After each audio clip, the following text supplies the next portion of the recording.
ഇത് ഒരു കലണ്ടറിലെ അടുത്തടുത്ത ചില കോളങ്ങളാണ്. ഈ കലണ്ടറിന്റെ ഭാഗമാണെന്ന് പറയാം. ഈ നമ്പർ 5 എന്ന് തന്നിട്ടുണ്ട്. നമുക്ക് കണ്ടുപിടിക്കേണ്ടത് ഈ എ എന്ന നമ്പറിന്റെ വിലയാണ്. നമുക്കറിയണ പോലെ ഇത് 5 ആണെങ്കിൽ തൊട്ടിപ്പുറത്തെ നമ്പർ നമുക്ക് കണ്ടുപിടിക്കാമല്ലോ. നമുക്കതിനെ കെ എന്ന് വിളിക്കാം. തൽക്കാലം ഇതിനെ എൽ എന്ന് വിളിക്കാം, ഇവിടെ എം എന്ന് വിളിക്കാം, ഇവിടെ എൻ എന്ന് വിളിക്കാം. എത്ര സൗകര്യം ഉണ്ടാവും കുറച്ചുകൂടി. ഇത് 5 ആണെങ്കിൽ തൊട്ട് മുമ്പത്തെ നമ്പർ നമുക്കറിയാലോ, എത്രയായിരിക്കും? 4 ആയിരിക്കും. അങ്ങനെയാണെങ്കിൽ കെയുടെ തൊട്ടു താഴെയുള്ള എല്ലിന്റെ വില ഇതിനേക്കാൾ 7 കൂടിയതായിരിക്കും. അങ്ങനെയാണെങ്കിൽ ഇത് എത്രയായിരിക്കും? 11 ആയിരിക്കും. ഇത് 11 എന്ന് കിട്ടി.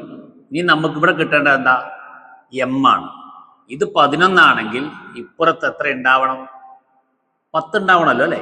ആ 10ൽ നിന്ന് 7 കൂടിയതായിരിക്കും ഇവിടെ വരിക. അങ്ങനെയാണെങ്കിൽ ഇവിടെ എത്രയാ? 17. തൊട്ട് താഴത്തെ എഴുതാൻ എളുപ്പമാണ്. 7 കൂട്ടി 24. അങ്ങനെയാണെങ്കിൽ നമുക്ക് വേണ്ട എ ഇനി അങ്ങ് മായ്ക്കാം. നമുക്ക് എ എന്താ ചെറുതാക്കി എഴുതാം. എ എന്ന് പറഞ്ഞാൽ 24 തൊട്ടിപ്പുറത്തെ നമ്പർ ഏതായിരിക്കും? 23 ആയിരിക്കും. ഓക്കെ.